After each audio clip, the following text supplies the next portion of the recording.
الحمد للہ رب العالمین، صلاۃ والسلام علی رسول النبی الکریم وعلی آلہ واصحابہ اجمعین۔ الحمد للہ الذی ہدانا لہذا وما كنا لنہتدی لولا ان ہدانا اللہ۔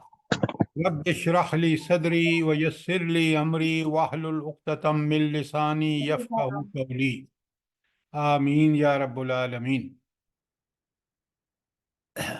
جیسا کہ آپ کو معلوم ہے کہ ہم نے سورہ مزمل شروع کر رکھی ہے اور اس کی 9 آیات ہم پڑھ چکے ہیں۔ قرآن مجید ہدایت کی کتاب ہے، اور ایک ایک آیت کو ذرا دیکھتے جائیں۔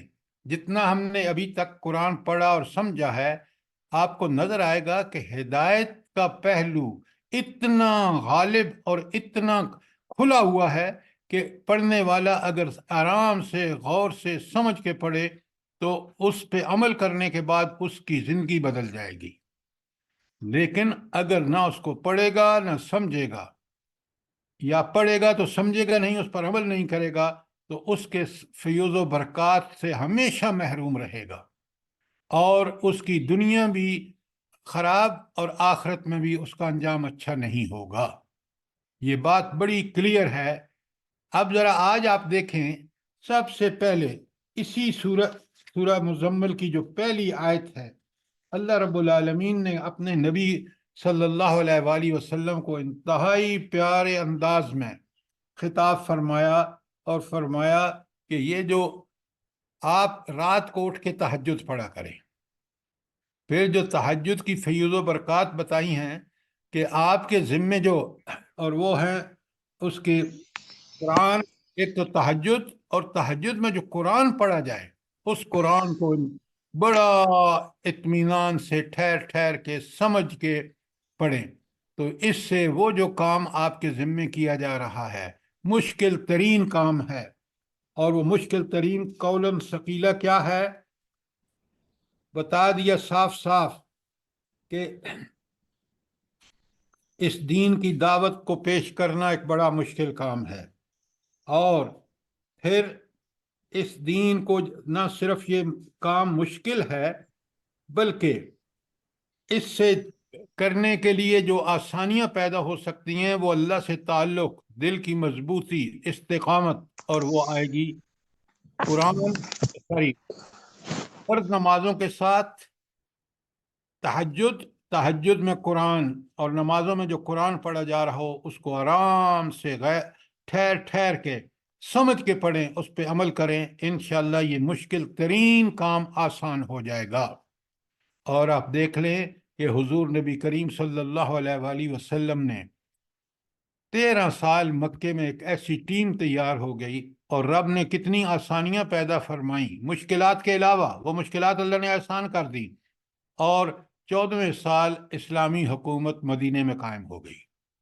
پھر آپ دیکھیں کیا عروج ہے، غزوات ہیں کہ تھم کے نام نہیں دیتے، اور ادھر اللہ کی تائید اور نصرت ہے کہ فتح اور فتح، اور قبیلے کے قبیلے جب فتح مکہ ہو جاتا ہے 8 ہجری میں، تو اب دیکھیں سارے قبائل عرب کے مدینے میں آ کے اسلام قبول کر رہے ہیں۔ یہ وہ تاریخ ہے، یہ وہ سیرت کے واقعات ہیں جو ہمیں بتاتے ہیں کہ کام واقعتاً مشکل ہے، لیکن اللہ تعالیٰ کس طرح اپنے نبی کریم صلی اللہ علیہ وآلہ وسلم کو جو ہدایت دیتے ہیں ان پر جب وہ عمل کرتے ہیں وہی کام کتنا آسان ہو گیا کہ آپ صلی اللہ علیہ وآلہ وسلم نے 23 سال نبوت کے بعد میں جب آپ دنیا سے رخصت ہوئے تو جزیرہ عرب میں پورا اسلام جو تھا وہ غالب دین تھا۔ ذرا غور فرمائیے، آج ہم 70 سال سے زائد ہو گئے ہیں اسی قرآن کی سے اعراض کر کے، اسی قرآن کو پیٹھ کے پیچھے پھینک کر کس ذلتوں اور پستیوں میں مبتلا ہو گئے ہیں۔ رب نے کتنا کرم کیا، ایک ایسا ملک دیا کہ جس کے اندر وہ سارے وسائل اور ذرائع تھے جو یہ کام کرنے کے لیے ضروری تھے۔ ہماری نادانیوں نے، ہماری غفلتوں نے، ہمارے جرائم نے اس ملک کو کنگال کر دیا۔ سوچیں اس قرآن سے دوری نے ہمیں کس ذلت اور پستی میں ڈبو دیا. یہ بہت بڑی حقیقت ہے، اور پتہ نہیں قیامت کے دن ہمارے ساتھ کیا ہوگا، پتہ نہیں اس امت کے ساتھ کیا ہوگا جو اس طرح غافل ہے. کس سے؟ فلسطین کے مظلوم بچوں، عورتوں، بوڑھوں، بزرگوں، بیماروں سے. قرآن کو اس فکر کے ساتھ پڑھا کریں کہ ہم نے اس قرآن سے دور ہو کر کتنا بڑا اس دنیا میں ہم نے اپنے آپ کو مشکلات میں دھکیل دیا ہے، اور آخرت میں تو حضور نبی کریم صلی اللہ علیہ وآلہ وسلم جیسی ہستی ہوگی جو رب سے ہمارے بارے میں شکایت کرے گی کہ ان ھذا القرآن اس قرآن کو میری اس امت نے میری قرآن کو چھوڑ دیا تھا.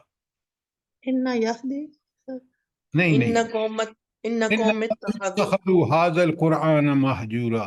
جزاک اللہ، جزاک اللہ. تو اب ہم شروع کرتے ہیں اس تمہید کے ساتھ. اچھا، یہ جو آیت ہے میں آپ کے سامنے پڑھ رہا ہوں، ترجمہ بھی کر رہا ہوں. آیت نمبر 10، وَاصْبِرْ عَلَىٰ مَا يَقُولُونَ. آپ اے نبی صلی اللہ علیہ وسلم، خطاب آپ سے ہے، آپ صبر کیجئے اس بات پر جو یہ مخالفین آپ کے بارے میں آپ پر الزامات اور تہمتیں لگاتے ہیں. وَاهْجُرْهُمْ حَجْرًا جَمِيلًا، اور ان کے شرافت کے ساتھ ان سے الگ ہو جائیں. دیکھیں نا، جب تک آپ کے سامنے تاریخ نہ ہو اس زمانے کی اور نبی کریم صلی اللہ علیہ وآلہ وسلم کے حالات اور واقعات پوری طرح نہ ہوں، قرآن سمجھ نہیں آ سکتا. اللہ تعالیٰ سب سے پہلے تو مجھے اور آپ کو سوچنا چاہیے کہ رب العالمین حضور نبی کریم صلی اللہ علیہ وآلہ وسلم کو بار بار صبر کی تاکید کر رہے ہیں، بار بار صبر کی تلقین کر رہے ہیں. کیوں؟ آپ ایک بات ہمیشہ یاد رکھیں، نبی کریم صلی اللہ علیہ وآلہ وسلم کی زندگی ہمارے لیے کیا ہے؟ کیا ہے ہمارے نمونہ ایک نمونہ ہے. اس نمونے کو پیش نظر رکھنا ہے. جس نے مسلمانوں کا مسئلہ یہ ہے کہ نبی کریم صلی اللہ علیہ وآلہ وسلم کی زندگی ہمارے لیے نمونہ نہیں ہے. ہمارے لیے نمونہ مغرب کے پیمانے ہیں. موت کے وقت ہمارے نزدیک وہ رسوم ہیں جو ہندوؤں کی ہیں، شادی کے وقت وہ جو مغرب کی ہیں. ہم نے تو قرآن کو ایسا چھوڑا کہ ہم طاغوت کے غلام ہو کے رہ گئے. اللہ تعالیٰ بار بار کیوں اپنے نبی کو اس بات کی تلقین کر رہے ہیں کہ وصبر وصبر؟ میں ابھی آیات آپ کے سامنے رکھتا ہوں. کیوں کہہ رہے ہیں اللہ تعالیٰ کہ آپ صبر کیجئے اور ان سے بڑی شرافت سے الگ ہو جائیے؟ پہلے صبر کی تلقین کیوں ہے نبی کریم صلی اللہ علیہ وآلہ وسلم کو؟ اختصار کے ساتھ سر اس لیے کہ جب حق کی تلقین کریں گے تو انہیں برا لگے گا اور وہ آپ کے خلاف محاذ بنائیں گے. سب سے پہلے آپ اپنی ذات پر اس کو نافذ کریں گے تو پھر آپ کو صبر کرنا پڑے گا. دعوت بعد کی بات ہے. خود اپنی ذات پر جب ہم اس کو نافذ کریں گے، اس کی نیکیوں بھلائیوں کے حکم پر عمل کریں گے، برائیوں سے رکیں گے، تکلیفیں اور مصیبتیں جو آئیں گی ان پر ہم رک کر صبر کریں گے، تو یہ پہلی چیز ہے جو خود اپنی ذات پر نافذ. جب تک اپنی ذات پہ نافذ نہیں کریں گے، آپ اس کی تلقین کرنا، آپ کو دعوت دینا اس کے لیے فائدہ مند نہیں ہوگا. پوری طرح سوچا کریں جب جواب دیتے ہیں تو. لہذا یہ ہے وہ چیز جس کے لیے قرآن بار بار اپنے نبی کو بھی تلقین فرماتے ہیں اور اللہ تعالیٰ اور مسلمانوں کو کہ تم نے صبر کرنا ہے. ہر آزمائش صبر طلب ہوتی ہے، اور دین کو اپنی ذات پر نافذ کرنا بھی آزمائش اور دوسروں کو دعوت دینا بھی آزمائش. اس آزمائش میں پورا اترنے کے لیے جو سب سے پہلی شرط ہے وہ صبر اور استقامت ہے. بات سمجھ آئیے کہ نہیں؟ جی سر. کتنا مشکل ہے صبح سویرے اللہ کے حکم پر اٹھ جانا اور تہجد اور فجر کی نماز پڑھنا. یہ ہے نیکیوں پر صبر. اس کی ایک مثال آج جس دور میں ہم رہ رہے ہیں، برائیاں اتنی عام ہیں کہ آپ برائی کے رستے پہ چلیں، دنیا کے معاملات آسان ہو جائیں گے. اگر اللہ کے حکم کے مطابق چلیں، دنیا کے معاملات مشکل ہو جائیں گے. بات سمجھ رہے ہیں نہیں سمجھ رہے؟ جی جی سر، سر. جی سر، جزاک اچھا، اللہ. اب جی آپ کو اللہ کے حکم پہ چلنا ہے تو آپ نیک برائیوں سے بچنے کے لیے صبر چاہیے نہیں چاہیے؟ پھر آپ نیکیوں پر عمل کرنے میں صبر، برائیوں سے بچنے میں صبر. اب آپ کو مشکلات، ہاری بیماری، تنگ دستی، لوگوں کی مخالفت وغیرہ وغیرہ، یہ ساری چیزوں میں بھی صبر. تو پوری زندگی صبر. اور یہاں ایک حکم دیکھیں، یہ 490 میں نبوت کے چوتھے سال بڑی اولین صورتوں میں سے ہے. وہاں نبی کریم صلی اللہ علیہ وآلہ وسلم کو حکم دے دیا گیا کہ وَاصْبِرْ، اے نبی صلی اللہ علیہ وآلہ وسلم صبر کیجیے، عَلَىٰ مَا يَقُولُونَ، جو یہ کافر آپ کو باتیں سنا رہے تھے. آپ کو خود کہتے تھے نبوت سے پہلے کہ آپ صادق بھی ہیں اور امین بھی ہیں. بھلا کیا ہوا تھا جب اپنا کعبہ کی بنیاد پر پتھر رکھنے کا جھگڑا ہوا تو نبی کریم صلی اللہ علیہ وآلہ وسلم کو کیا کہا لوگوں نے؟ سر الصادق الامین.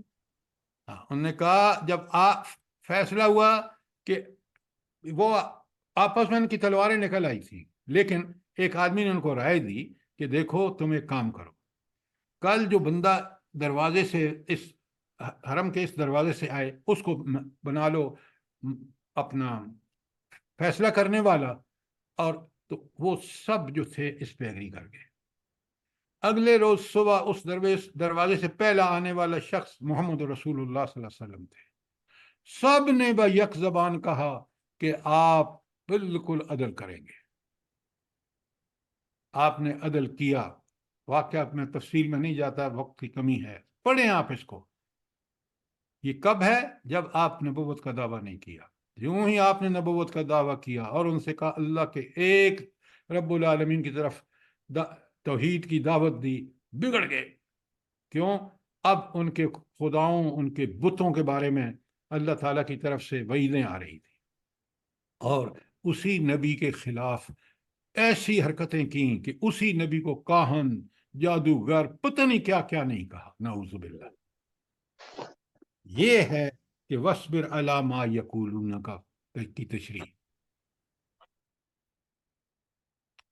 صرف اللہ نے یہی نہیں کہا کہ آپ بس صبر کیجئے، آگے فرمایا وَاهْجُرْهُمْ هَجْرًا جَمِيلًا، اور بڑی شرافت سے ان سے الگ ہو جائیے. کیا مطلب ہے اس کا بھلا؟ جلدی نظر بتائیے. انداز کر دیں ان کو. بالکل، ان کو اس طرح نظر انداز کرو کہ ان کی بدتمیزی کا بھی جواب نہ دو. جزاک اللہ. اور کوئی غم اور غصہ اس بارے میں مت کرو، کیونکہ آپ یہ سب اللہ کے لیے کر رہے ہیں. اور دوسری جگہ جو اللہ تعالیٰ نے نبی کریم صلی اللہ علیہ وآلہ وسلم کو وہ بخشی ہے عزت، فرمایا کہ اے نبی، یہ آپ کی مخالفت نہیں کر رہے، یہ اللہ رب العالمین کی مخالفت کر رہے ہیں، کیونکہ آپ اس کے حکم بتا رہے ہیں اور اس حکم کے نتیجے میں آپ کے پیچھے ہاتھ دھو کے پڑ گئے ہیں. ورنہ آپ کو تو یہ نبوت سے پہلے صادق اور امین کہتے تھے. تو یہ واقعات پیش آئیں گے. آپ نے ایک کام کرنا ہے کہ آپ نے ہجرن جمیلہ والی بات کرنی ہے، یعنی ان کو بالکل نظر انداز کر دو، ان کا کوئی جواب نہ دو، اور بڑی شرافت اور استقامت سے اور بغیر کسی غصے اور غضب کے ان سے الگ ہو جاؤ. کیوں الگ ہو جاؤ بھلا؟ اللہ نے کیوں ارشاد فرمایا؟ ثابت قدمی سے اپنا کام کرتے جاؤ. نہیں نہیں نہیں، وہ تو اس میں ہے، اگلی آیت آپ نے ہی نہ پڑھی۔ اللہ رب العالمین فرماتے ہیں ذرنی، ذرا مجھے بھی چھوڑ دو، والمکذبین اول النعمہ، اور یہ خوشحال جو مکذبین ہیں، جو میرے حکم کو جھٹلا رہے ہیں، ان کو اور مجھے چھوڑ دو۔ کیا مطلب؟ آپ دیکھیں، رب اس طاقت اور قدرت اور شان والی ہستی کہتی ہے کہ اب ذرا ان کو، جب انہوں نے انکار کر دیا، ان کو چھوڑ دو، لیکن ایک کام کرو۔ وہ کیا؟ وَمَهِّلْهُمْ قَلِيلًا، ان کو اور تھوڑی سی مہلت دے دو، تاکہ اگر توبہ کر کے قبول کر لیں تو بخشش جائیں گے، اور اگر اس مہلت سے بھی فائدہ نہ اٹھایا تو پھر مجھے اور ان کو چھوڑ دیں۔ ان کا مقابلہ یہ بے طاقت، بے زور، کمزور ترین، اور میں اللہ رب العالمین کائنات کی سب سے غالب، طاقتور، قوی عزیز، پھر میں جو ان کا حشر کروں گا، پھر تم وہ دیکھنا۔ اور آپ نے دیکھا کہ کس طرح ان کے سردار قتل ہوئے بدر میں، کس طرح یہ شکست سے دوچار ہوئے احد میں، کس طرح یہ ذلت کے ساتھ کھڑے تھے 8 ہجری میں، جب نبی کریم صلی اللہ علیہ وسلم نے مکہ فتح کیا۔ یہ ہے وہ اس کی تفسیر کہ مجھے اور ان کو چھوڑ دے، اور پھر دیکھ، ان کو تھوڑی سی مہلت دے دے، پھر دیکھ میں ان کے ساتھ کیا کرتا ہوں۔ یاد رکھیے، یہ ہر منحرف، ہر مکذب کا انجام ہے، اس سے کوئی استثناء نہیں ہے، ہم بھی استثناء نہیں ہیں۔ امت مسلمہ آج کی اسی وجہ سے ذلت اور پستی سے دوچار ہے۔ کتنا پیارا پیغام ہے، کتنا علاج ہے ہماری آج کی بیماریوں کا۔ سوچیں، یہ قرآن ہے، یہ اللہ کا کلام ہے، اس کے اندر مرض بھی ہے اور اس مرض کا علاج بھی ہے، بہترین علاج۔ کوئی سوال آج 10 اور 11 پر؟ اس کا ایک مطلب یہ بھی ہو سکتا ہے کہ ذرنی والمکذبین، چھوڑ دو انہیں جھٹلانے والوں کو، ہم اس کو آخرت میں دیکھ لیں گے۔ آپ آخرت کی کیوں بات کرتے ہیں؟ دنیا میں نے ساری مثالیں آپ کو دی ہیں بھائی۔ آپ دیکھیں بدر میں کیا ہوا، احد میں کیا ہوا، پھر ان کو کس ذلت کا سامنا کرنا پڑا۔ ایک مطلب پہلے آپ مطلب لیں دنیا کا، آخرت میں تو ہوگا ہی ہوگا، اس آخرت کی بات آگے آ رہی ہے۔ ہم نے اسلام کو چھوڑا، ہماری دنیا برباد ہو گئی۔ سب سے بڑا فائدہ، پہلا فائدہ اس دنیا میں ہے، اگر اس کو نافذ کر کے اپنی ذات پر حکومت نافذ کرے گی تو آج وہ جس قدر ذلیل ہے اس قدر ذلیل کبھی نہیں ہوگی۔ اگر توبہ تائب ہو کر پلٹ جائے، یہی ذلتیں عزتوں میں اللہ تعالیٰ بدل دے گا۔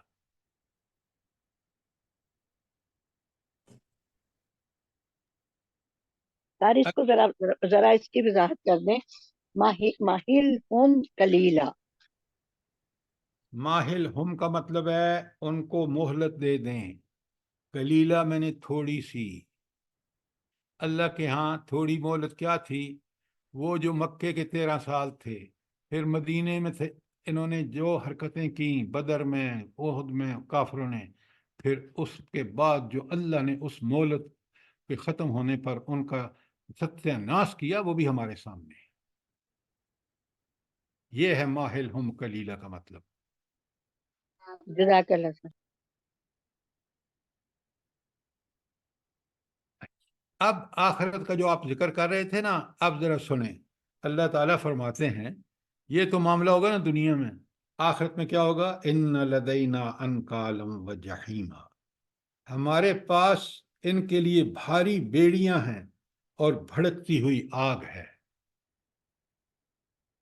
یہ بیڑیاں بلا کیسی ہوں گی؟ کیوں بھاری بیڑیاں کیوں کہا؟ یہ باتیں سمجھنے کی ایک قرآن کے طالب علم کے لیے، بھاری بیڑیاں اس لیے کہا کہ جب وہ بیڑیاں ان کو پہنائے جائیں گی، یہ جنت سے بھاگ نہیں سکیں گے، یہ اس آگ سے بالکل اتنی بھاری ہوں گی کہ یہ اس سے قدم باہر نہیں نکال سکیں گے۔ اور پھر لفظ پہ غور کریں، قرآن کتنا عظیم کتاب ہے۔ ایک طرف تو کہا ان کالم کہ بھاری بیڑیاں، وہ جہیمہ اور بھڑکتی ہوئی آگ، اس آگ میں بند کر دیے جائیں گے، اس آگ سے نکل نہیں سکیں گے۔ یہ ہے جہاں جو ان کا انجام اخروی انجام ہوگا۔ اب مجھے ایک بات بتائیں، یہ قرآن کا کون سا پہلو ہے جو اس آیت میں بیان ہوا ہے؟ ان لدینا انکالا، تنبیہ ہے، انذار ہے۔ انذار ہے۔ ایکسیلنٹ۔ یہ ہے قرآن اور نبی کا کام کہ بتائے لوگوں کو کلیئرلی، اور آپ کا اور میرا بھی کام ہے کہ ہم جب بیان کریں تو قرآن کے اس مدعا کو کھول کے رکھ دیں کہ لوگوں، یہ اللہ تعالی ہمیں آخرت سے کے بارے میں وارننگ دے رہا ہے، کتنا سخت عذاب ہوگا۔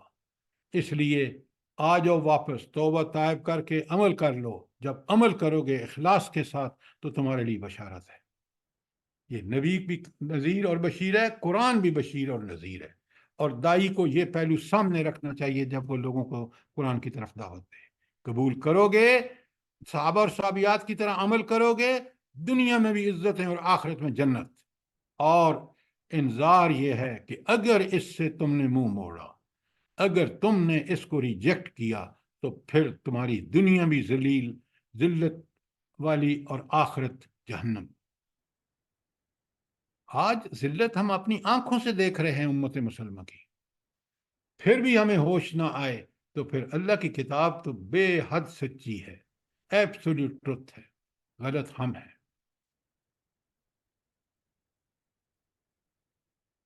اچھا، یہ تو بات ہوئی نا ان کے جہنم کی کیفیت، کہ بیڑیاں ایسی کہ وہ اس سے نکل نہیں سکتے، بھڑکتی آگ ایسی کہ ان کو جلا جلا کے بھسم کرے گی، لیکن وہ مر نہیں سکیں گے کیونکہ اللہ تعالیٰ کا حکم وہاں صحیح ہوگا۔ اب سنیں، قرآن کا یہ جو انذار کا پہلو ہے بڑا ابھرا ہوا ہے، کاش ہم سمجھیں۔ اللہ تعالیٰ فرماتے ہیں وَطَعَامٌ ذَا غُصَّةٍ، اور حلق میں پھنسنے والا کھانا۔ پتہ ہے نا دوسری جگہ تھور اور کانٹے ہوں گے، وہ گلے سے پاس ہو جائیں گے۔ کس قدر گھنونا اور ڈراؤنا یہ جہنم ہے، ہولناک اور خوفناک ہے۔ کھانے کا عالم تو یہ، وَعَذَابًا أَلِيمًا، اس کے اوپر بڑا ہی دردناک عذاب۔ وہ جو اوپر کہا نا آیت 12 میں کہ جہیمہ، بھڑکتی آگ۔ اب جوڑیے ان کو، پھر آپ کو قرآن کی عظمتیں سمجھ آئیں گی کہ یہ کتاب کلام الہی جو ہے، یہ دنیا کی کتابوں پر اس کا مقابلہ ایسا ہی ہے جیسا خود خالق کا مقابلہ ہے مخلوق سے۔ مخلوق کی کوئی حیثیت ہی نہیں۔ اسی طرح یہ دنیا کی جو کتابیں جو ہم پڑھ پڑھ کے اور پاگل ہو رہے ہیں، یہ اللہ کی کتاب کو چھوڑ کر یہ کتابیں ہمیں اسی ذلت میں جس میں آج ہم موجود ہیں گرائیں گی۔ تھوڑی سی اس ہولناکی کی تصویر جو ہے وہ آیت 14 میں ہے۔ پھر سن لیجئے، آیت 10 میں صبر کی تلقین ہے، اور صبر بھی بانتہائی بہترین انداز میں۔ اور پھر بتایا کہ ان کو جو کافر جو آپ کی بات ریجیکٹ کر رہے ہیں نا، یہ وہی کو ریجیکٹ کر رہے ہیں، وہی اللہ کی بات ہے، ان کو ذرا چھوڑ دیں، ڈھیل دے دیں۔ اب دنیا میں تو ذلت آئے گی ان پر، پھر جو آخرت میں پہنچیں گے تو ان کے لیے بھاری بیڑیاں اور ان کے لیے بھڑکتی آگ جہیم ہے، اور کھانا جو ہے وہ اتنا عجیب و غریب کہ گلے سے اتر ہی نہیں رہا۔ اور اس کے ساتھ کھانا یہ اور عذاب کی کیفیت بتا دی۔ پھر اس کے یہ تو تھی نا آخرت کی یاد دہانی، اب اس کو مزید مستحکم کیا، یوم ترجف الارض والجبال، جس دن زمین اور پہاڑ لرز اٹھیں گے۔ اب انسان جو ہے اس کو زمین پہ رہتا ہے، پہاڑوں کو دیکھ رہے ہیں آپ، ہم اس کو جو آپ کے سامنے چین ہے اس کو دیکھ رہے ہیں، ہمالیہ دنیا کا سب سے بڑا پہاڑ ہے، تو یہ مخلوق جو زمین اور آسمان جیسی ہے یہ لرز اٹھے گی. یہ ہوگا کیا پہلا سور پھونکنے پر، قیامت کے برپا ہونے پر صورتحال.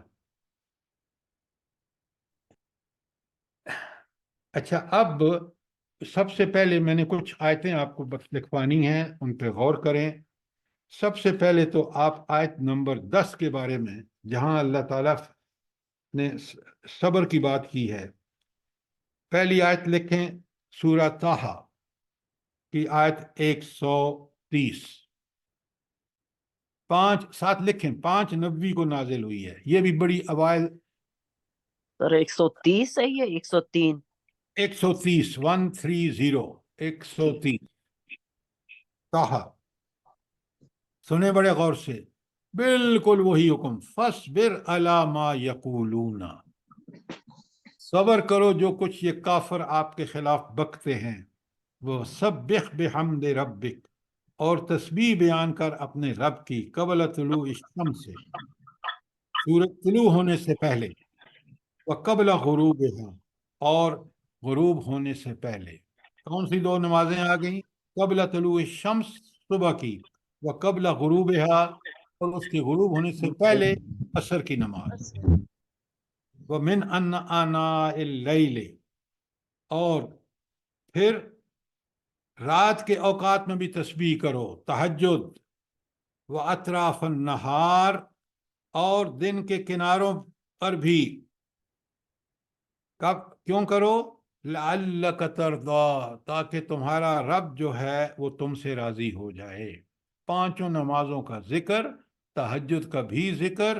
یہ کرو گے تو تم صبر جیسی چیز بھی اللہ تعالیٰ تمہیں عطا فرما دے گا، اور وہ صبر کرو.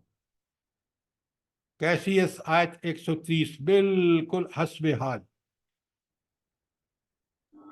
آگے ایکسکیوز می سر. جی فرمائیں. سر یہ صبر اور تسبیح کا جو آپس میں ریلیشن ہے، کائنڈلی اس کو تھوڑا سا ڈیفائن کر دیجیے. اچھا، آپ کو بالکل یاد ہوگا قرآن دوسری جگہ کہتا ہے کہ آپ صبر اور نماز سے مدد مانگو. وَاسْتَعِینُوا بِالصَّبْرِ وَالصَّلَاةِ. صبر سے ایک مدد مانگو اور دوسرا نماز سے. نماز کیسے صبر کا باعث بنتی ہے؟ بڑے غور سے دیکھیں. نماز میں آپ اللہ ہی سے 5 وقت دن میں فرض نمازوں میں تہجد پڑھتے ہیں، تو کیا کہنا، اس تنہائی کے اوقات میں اپنے رب سے کہتے ہیں اہدنا الصراط المستقیم. پھر آپ اس رب سے کہتے ہیں کہ ایاک نعبد و ایاک نستعین. آپ جب سمجھ کے غور و فکر کے ساتھ آہستہ سے پڑھ رہے ہوتے ہیں، وہ رب سنتا ہے اور وہ آپ کو عطا کر دیتا ہے استعانت بھی، استقامت بھی، صبر بھی، سب کچھ، کیونکہ آپ کا تعلق اس ہستی سے ہے جو یہ سب کچھ دیتی ہے. اور پھر صبر کے جو ثمرات اور فیوز و برکات ہیں وہ بھی آپ کو دکھا دیتی ہے. آپ اور پکے سچے صبر کرنے والے بن جاتے ہیں. تو یہ ہے صبر اور نماز. تسبیح نماز ہے. کیوں؟ آپ نماز کو اللہ اکبر جب نیت مانتے ہیں، جب آپ رکوع میں جاتے ہیں تو تسبیح پڑھ رہے ہوتے ہیں سبحان ربی العظیم. جب آپ سجدے کی حالت میں، انتہائی عاجزی کی حالت میں ہوتے ہیں، آپ تسبیح پڑھ رہے ہوتے ہیں سبحان ربی العالی. اب بات سمجھ آ گئی آپ کو؟ جی سر، جزاک اللہ خیر. ذرا نماز کو اس طرح پڑھیں نا تو پھر بات بنے گی. سر صبر میں یہ بھی ہے نا کہ جب ہم انا للہ و انا الیہ راجعون کہتے ہیں تو خود بخود کافی حد تک صبر آ ہی جاتا ہے انشاءاللہ اللہ کے فضل سے. یہ آپ جو کہتے ہیں نا، جب تک دل کی گہرائیوں سے نہیں کہتے. دیکھیں، زبان کے دل کا ساتھ ہوگا تو وہ بات اللہ کو پسند آئے گی. صرف زبان پہ حافظ کتنے قرآن پڑھ رہے ہیں، وہ زبان تک ہیں. اگر وہ دل کے ساتھ نہ پڑھے گا تو قرآن کو دعا ہو یا قرآن ہو، وہ سمجھ کے دل اور دماغ اور زبان سب ایک ساتھ ہوں، پھر دیکھیں جو آپ کہہ رہے ہیں پھر ملے گا۔ یہ پڑھنے سے نہیں ہوتا، صرف پڑھ کے سمجھ کے اس پر عمل کرنا، یہ 3 کام نہیں ہوں گے۔ یہ جو آپ بات لوگوں سے کہہ دیتے ہیں نا بس پڑھ لو تو صبر آ جائے گا، بھائی صبر آئے گا پڑھ کے سمجھ کے اس پہ عمل کر کے، اور پھر اللہ کی اس معاملات کو دیکھ کر، تاکہ یقین عمل سے پیدا ہوگا۔ بات سمجھ آئی یا نہیں آئی؟ جی سر میں میری بیٹی جب فوت ہوئی تھی تو میں نے یہی پڑھتی ہوئی آپ مجھے واقعات نہ سنائیں، پہلے بات کو سمجھیں۔ آپ کو اس لیے صبر آ گیا کہ آپ دل سے یہ سب باتیں دل کی گہرائیوں سے وہ اللہ سے بیان کرتے ہیں، مانگتے ہیں، وہ اللہ آپ کو دکھاتا ہے۔ آپ کو اللہ نے جس طرح آپ کی بیٹی پر صبر عطا فرمایا، وہ صرف اس وجہ سے کہ آپ کا اللہ کے ساتھ پکا سچا تعلق ہے۔ آج مومنوں کا اللہ تعالیٰ کے ساتھ زبان کا تعلق ہے، نہ دل کا، نہ دماغ کا، نہ عقل کا، نہ فکر کا۔ میری بات سمجھ آئی ہے نہیں آپ کو؟ جی سر، جزاک اللہ سر۔ مومن ایمان کا تقاضا یہ ہے کہ اللہ سے زبانی تعلق نہ ہو۔ آج میاں بیوی کے درمیان زبانی محبت کے نعرے ہیں، اندر سے اللہ کی اطاعت اگر میاں بھی کر رہا ہو بیوی بھی کر رہا ہو، اس گھر کا آپ ماحول دیکھ لیں، اور آپ دیکھتے ہیں۔ اب بات سمجھ آئی ہے کہ نہیں؟ سر جزاک اللہ سر۔ اسی طرح سمجھائیں تاکہ لوگ اسی طرح عمل کریں۔ آج میں آپ کو صرف یہ کہہ رہا ہوں کہ ہمارے جو دینی طبقہ ہے وہ خود اس دین کی اس طرح اطاعت نہیں کر رہا جس طرح کرنی ہے۔ لیکن نا قرآن کہتا ہے ان کنتم تحبون اللہ فاتبعونی، میری اتباع محبت کے ساتھ، دل کی گہرائیوں کے ساتھ، سوچ و فکر کے ساتھ اس کو حق سمجھتے ہوئے کریں گے تو آپ دنیا میں انتم العالون ان کنتم مومنین، اگر تم سچے پکے مومن ہو تو فتح تمہاری ہوگی۔ دیکھ لیں افغانستان میں قرآن کو اس طرح نہ بیان کریں کہ ادھورا مطلب سمجھ آئے آدمی۔ یہ تو تھی سورہ طٰہٰ کی آیت 130۔ اب 5 میں نازل ہوئی ہے، نبوت کے 5ویں سورہ قاف 2 نقطے والا۔ ذرا غور سے سنیں کس طرح، آپ ذرا نوٹ فرمائیں۔ فَاصْبِرْ عَلَىٰ مَا يَقُولُونَ، صبر کرو ان تمام باتوں پر جو یہ کافر کہتے ہیں۔ وَسَبِّحْ بِحَمْدِ رَبِّكَ قبل طلوع الشمس وقبل الغروب۔ پھر آپ دیکھیں صبر کو کس کے ساتھ جوڑا ہے، کس کے ساتھ جوڑا ہے؟ نماز کے ساتھ۔ ہاں، تسبیح نماز ہے۔ قبل طلوع الشمس سے، سورج طلوع ہونے سے پہلے، وقبل غروبها، اس میں ساری کی ساری آپ کی ظہر، عصر اور مغرب کی نمازیں آ گئی۔ یہ تھی قاف کی 39۔ اور اب المدثر جو 4 سال نبوت کے بالکل اوائل دور میں نازل ہوئی، الفاظ ہیں وَلِرَبِّكَ فَاصْبِرْ، صبر بھی کر کس کے لیے؟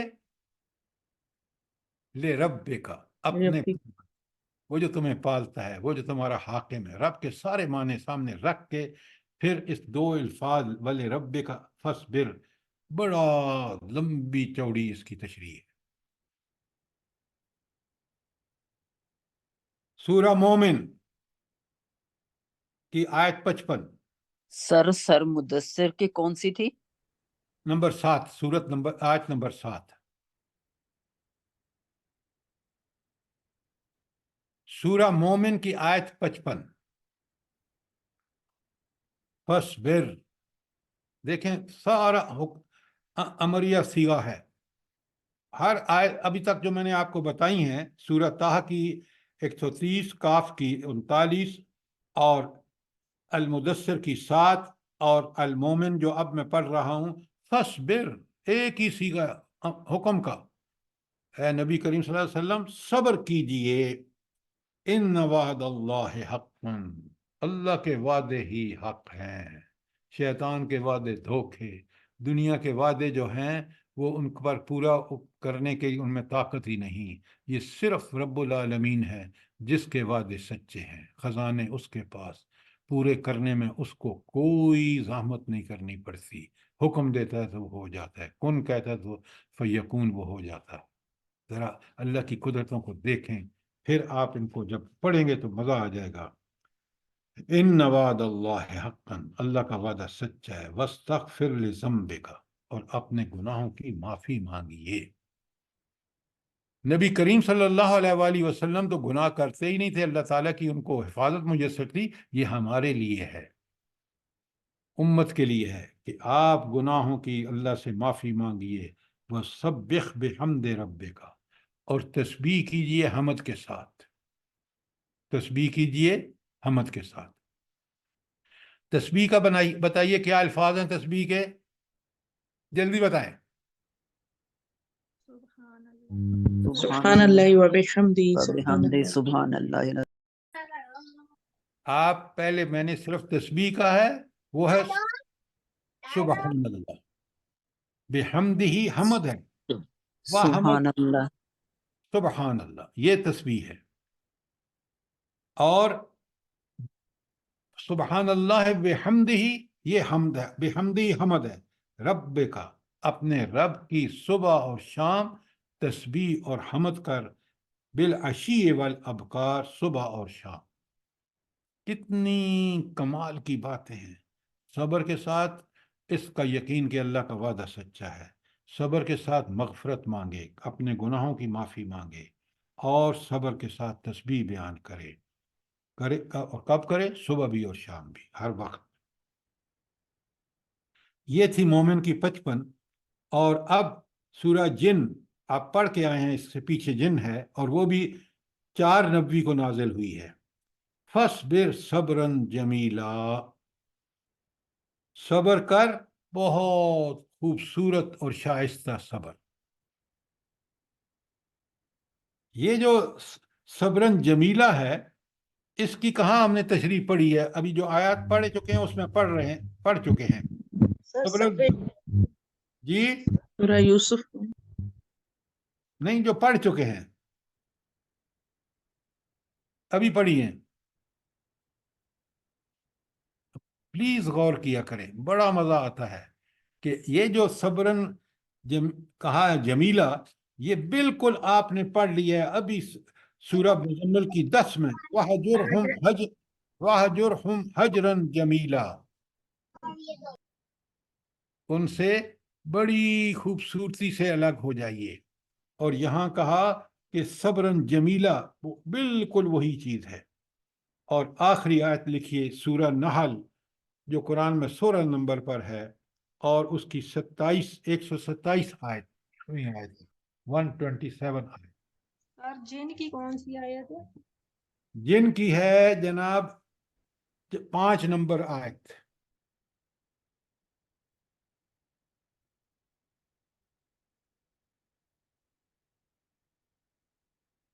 اچھا، سورہ نحل مکی آخری صورتوں میں سے ہے جو 12-13 نبی میں نازل ہوئی ہے. کیوں؟ نبی کریم صلی اللہ علیہ وسلم کی پوری زندگی صبر سے متشکل ہے. دیکھ لیں، کوئی دور ایسا ہے کہ جب مصیبتیں کم آئی ہوں؟ مکے کو تو چھوڑ دیجئے، وہاں تو مصیبتوں کا ایک ڈھیر ہے. لیکن مدینے میں بھی آپ دیکھیں، حملے پہ حملے کر رہے ہیں کافر. بدر میں، احد میں، بدر ثانی میں کون سا موقع ہے کہ انہوں نے وقت چھوڑا ہے؟ قبیلوں میں وہ ہو رہی ہیں، بغاوتیں ہو رہی ہیں. وہ نبی کریم صلی اللہ علیہ وسلم کا دور مدینے کا ایک جنگی کیمپ کا دور نظر آتا ہے. وہاں بہت صبر آپ نے کیا. سر جی، یہ جو سورہ جن کی 5 لکھائی ہے، اس کو ذرا آپ پڑھیے. جی میں پڑھتا ہوں. سورہ جن کی 5. فَاصْبِرْ صَبْرًا جَمِيلًا، یہی ہے.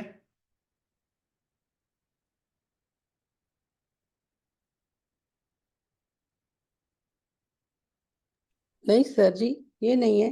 میں ایک منٹ، سوری، میں ابھی کھولتا ہوں. نہیں، میری غلطی ہے. میں نے ابھی میں آپ کے سامنے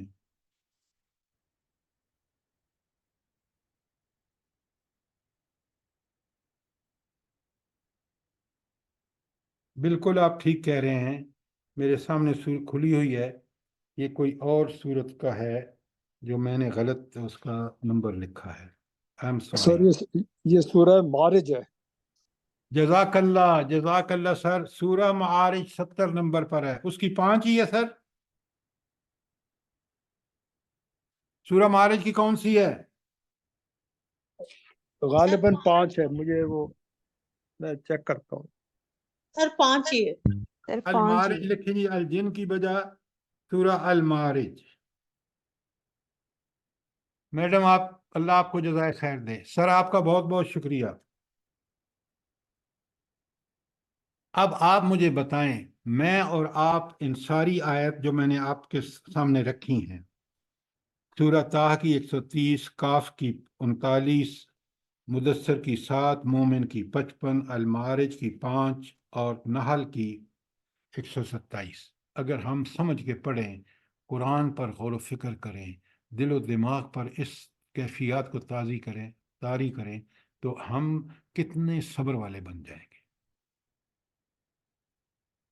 یہ ہے قرآن کے مطالعے کا صحیح طریقہ، کہ اس مضمون کی ساری صورتیں رکھ کے سامنے پھر غور و فکر کیا جائے، اس کی اہمیت کو سمجھا جائے.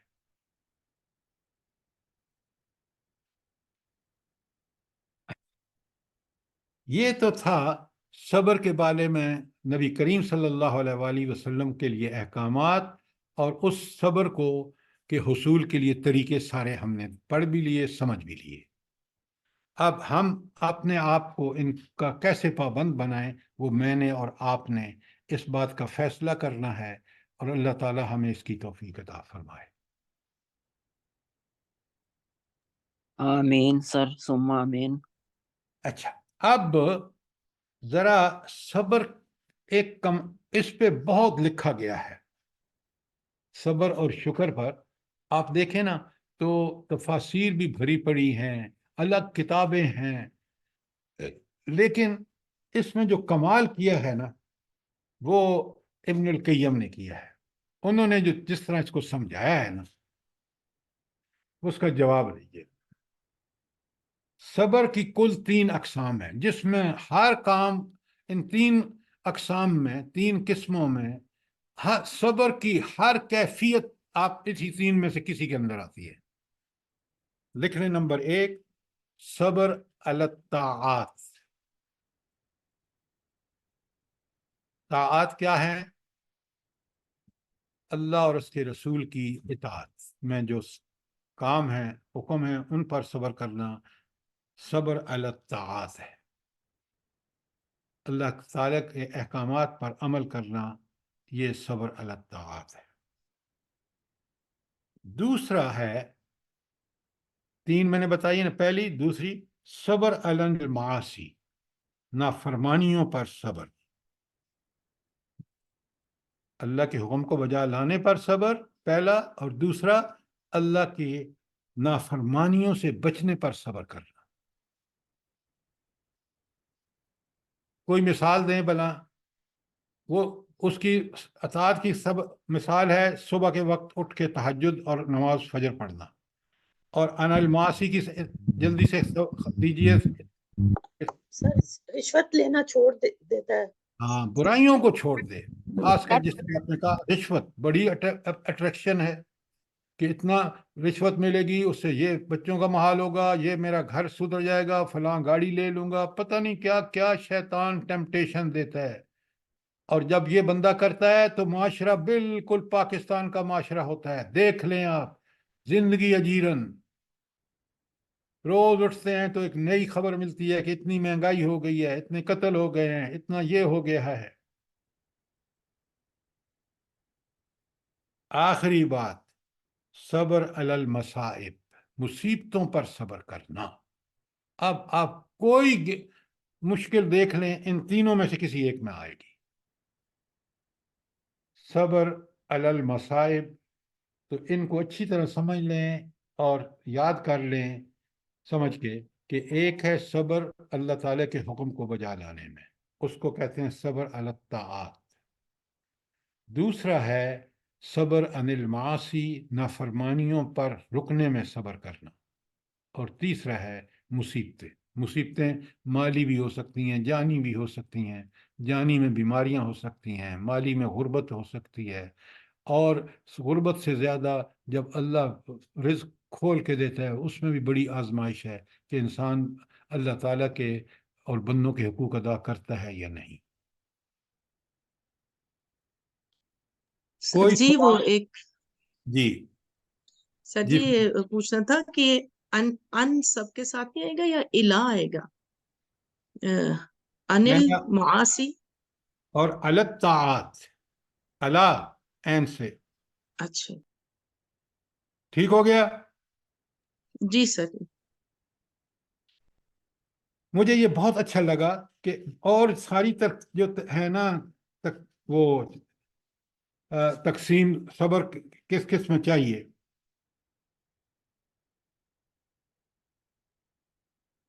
صبر پہ اور بھی بات ہو سکتی ہے، لیکن اگر اتنی آپ نے سمجھ لی ہے نا، پھر کسی وقت انشاءاللہ صبر کے اور استقامت کے جو فوائد و فیوز و برکات ہیں اس پہ انشاءاللہ گفتگو کریں گے. سر جی آپ ایک نے ہینڈ آؤٹ بھی تو بھیجے ہوئے. جی ہاں ہینڈ آؤٹ بھی بھیجے ہوئے صبر کے اوپر، شکر کے اوپر. جی. اللہ آپ کو جزائے خیر دے. آپ پڑھتے ہیں، آپ نے فائل بنا رکھی ہے، آپ کو پتہ ہے. دوسرے لوگوں کو میں بار بار گزارش کر رہا ہوں کہ یہ موقع ہے، ہم آپ کو ہینڈ آؤٹ کی شکل میں جو چیزیں بھیجتے ہیں وہ بڑی مفصل ہوتی ہیں. اگر ہم اپنی اصلاح چاہتے ہیں تو ہم ان کو غور سے پڑھیں، سمجھیں اور ان پر عمل کریں. جی سر جی جمع کی ہوئی ہیں الحمدللہ، پڑھتے ہیں، اللہ ہمیں توفیق دے. آمین آمین جزاک اللہ. اچھا، صبر و شکر پہ ایک بڑی پیاری حدیث ہے، میں نے کئی دفعہ آپ کے سامنے بیان کی ہے، آج پھر بیان کرنے لگا ہوں. مسلم کی حدیث ہے، عجب لامر المومن. اللہ تعالیٰ خود مومن کا معاملہ بڑا عجیب ہے. عجب لامر المومن ان امرہ کلہ لہو خیر. عجیب اس لیے کہ اس کے ہر معاملے میں خیر ہی خیر ہے. بھلا کیوں؟ اچھا، اس کے ہر معاملے میں خیر ہی خیر ہے. وَلَيْسَ ذَلِكَ لِأَحَدٍ إِلَّا الْمُؤْمِنِ. مومن کے علاوہ یہ بات کسی کے لیے ہر حال میں خیر نہیں ہے، یہ صرف مومن کا معاملہ ہے، اس لیے عجیب ہے. بھلا وہ کیا ہے؟ ان اصابت ہو سرن، اگر اس کو خوشی ملتی ہے، خوشحالی ملتی ہے، شکرا، تو وہ شکر کرتا ہے. فکان خیر اللہ، یہ اس کے لیے بہتر ہے. مال، نعمت، خوشحالی ملی، اللہ کے دین ملا، شکر، الحمدللہ الحمدللہ. دل میں شکر کے جذبات سے موجزن، زبان پہ الحمدللہ. سر جو آپ بولتے ہیں نا ربی انی علی ذکرے کا شکرے کا وہ حسن عبادت کا، ہمیشہ یہ آیت آپ کو بہت پسند ہے اور بولتے ہیں کہ ہمیشہ شکر ادا کریں. جی بالکل. اچھا، تو آپ نے دیکھا کہ یہ مومن کا طرز عمل ہے نعمتوں خوشحالی کے وقت. اور جب وہ شکر کرتا ہے تو اللہ تعالیٰ کیا وعدہ کرتا ہے بلا؟ جلدی وَلَئِن بتا. شَكَرْتُمْ لَأَزِيدَنَّكُمْ. اللہ آپ کو بہت جزائے خیر دے. کاش ہم میں سے ہر ایک فٹافٹ یہ بولتا. اللہ تعالیٰ فرمانا لئن شکرتم، اگر تم شکر کرو گے، دل کا، زبان کا، عمل کا، لَأَزِيدَنَّكُمْ. لام بھی تاکید کا اور شد بھی تاکید کا ترجمہ ہوگا میں ضرور ضرور تمہیں زیادہ دوں گا. کس طرح زیادہ دیا ہے مجاہدین افغانستان کو؟ امریکہ اور وہ آپ کا اس کے ساتھ نیٹو، اس کے ساتھ ہمارے جیسے بدبخت مسلمان بھی، سب کو ملا کے اللہ تعالیٰ نے شکست دی. ان نہت سے غریب افغانیوں کو اللہ نے فتح دی. یہ ہے شکر کا نتیجہ. اچھا، اگلی آیت کا پہلے اگلا سنیے غور سے حدیث. وَإِنْ أَصَابَتْهُ ضَرٌّ، اور اگر اس کے کوئی تکلیف اور مصیبت پہنچتی ہے، صبر، تو وہ صبر کرتا ہے. فَكَانَ خَيْرٌ لَهُ، یہ اس کے لیے بہتر ہے. اب صبر کے بارے میں، شکر کے بارے میں فرمایا کہ لَإِنْ شَكَرْتُمْ لَأَزِيدَنَّكُمْ. صبر کے بارے میں کیا فرمایا اللہ تعالیٰ نے؟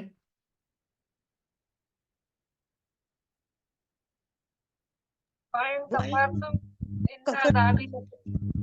إِنَّ عَذَابِ. سر ان اللہ مع الصابرین.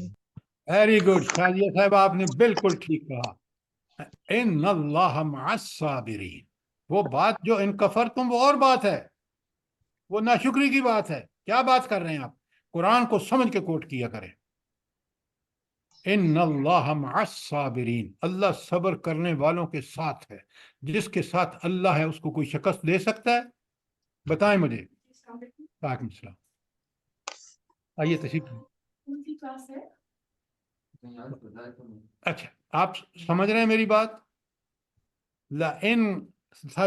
ان اللہ مع الصابرین، اللہ تعالیٰ صبر کرنے والوں کے ساتھ ہے. ذرا غور فرمائیں کہ کتنی بڑی بات ہے. میں اور آپ جب صبر کرتے ہیں تو ہمارے ساتھ کون ہوتا ہے؟ خود اللہ تعالیٰ. کون ہو رہی ہے؟ ذرا اپنے مائک کو بند رکھیں. تو یہ حدیث کتنی پیاری ہے، آپ کو مجھے یاد ہونی چاہیے کہ صرف مومن ہر حال میں بہتر ہے. جب اس کو نعمتیں ملتی ہیں شکر، جب اس کو تکلیف آتی ہے صبر. اور دونوں حالتیں بہترین حالتیں ہیں اللہ کے نزدیک. آج ہم نے صبر پہ بڑی اچھی گفتگو ہوئی ہے آپ کے سامنے، اور آپ اس کو سمجھیں. اور پھر آپ یہ بھی دیکھ لیں کہ اس کے بعد جو آیت ہے 11، کہ وہ لوگ جو نبی کریم صلی اللہ علیہ وآلہ وسلم کا انکار کر رہے ہیں، وہ دراصل اللہ تعالیٰ کا انکار کر رہے ہیں. اور جب اللہ تعالیٰ کے حکم کا انکار کر کے اس پر عمل چھوڑ دیتا ہے تو وہ انسان ذلیل ہو، چاہے وہ کفار مکہ ہوں چاہے آج کے مسلمان ہوں. نام و نہاد مسلمان کی بات کروں، جو مسلمان اللہ کے حکم پر عمل کرتے ہیں وہ بالکل یہ باتیں جو ابھی میں نے آپ کے سامنے رکھی ہیں ان کو اس کا تجربہ ہے. پھر اللہ تعالیٰ فرماتے ہیں کہ ذرا اس دن کا تو یاد کرو جس سے تمہیں سابقہ پیش آئے گا. جو ہی پہلا سور پھونکے گا، زمین آسمان اور پہاڑوں کی کیا کیفیات ہوں گی، قرآن نے کھول کھول کے کئی جگہ پر بیان کی ہیں. بیٹا ادھر آؤ، خدا کے لیے دروازہ بند کر دو.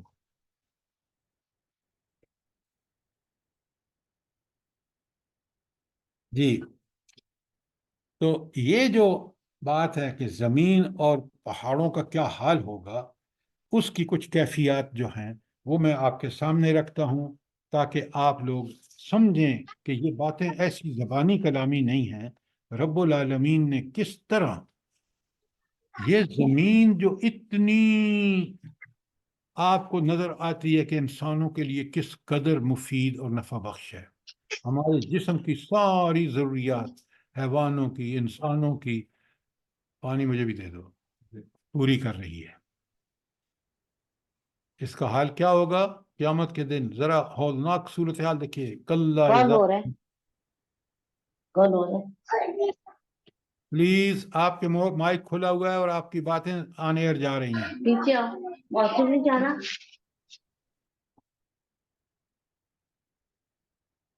فاخرہ بکائی صاحبہ، آپ کا مائک کھلا ہوا ہے. اچھا، تو ذرا آج اس وقت 54 ہو گئے ہیں، میں صرف زمین کی کیفیت بیان کر رہا ہوں. سورہ فجر کی آیت 21 لکھیے. کلا اذا دکت الارض دکن دکا، ہرگز نہیں جب زمین پے در پے کوٹ کر ریگزار بنا دی جائے گی. یعنی زمین برابر، پہاڑ وہاڑ سب ختم. کیوں؟ پہاڑ مٹی کی طرح اوڑ کے اور وہ زمین ہموار ہو جائے گی. وَالْأَرْض وَإِذَا الْأَرْضُ مُدَّتْ، سورہ انشقاق کی آیت نمبر 3. جب زمین پھیلا دی جائے گی، پوری زمین چٹیل پھیلی، کوئی اونچ نیچ نہیں. اور سورہ زلزال کی آیت 1 اور 2 آپ کو یاد ہونا چاہیے. اذا زلزلت الارض زلزالها، اس وقت کیا ہوگی جب پہلا سور پھونکا جائے گا؟ ساری زمین شدت سے ہلا ڈالی جائے گی. وَأَخْرَجَتِ الْأَرْضُ أَثْقَالَهَا، اور زمین اپنے اندر سارے بوجھ نکال باہر ڈال دے گی. کون سے بوجھ ہیں زمین کے اندر؟ جلدی بتائیں.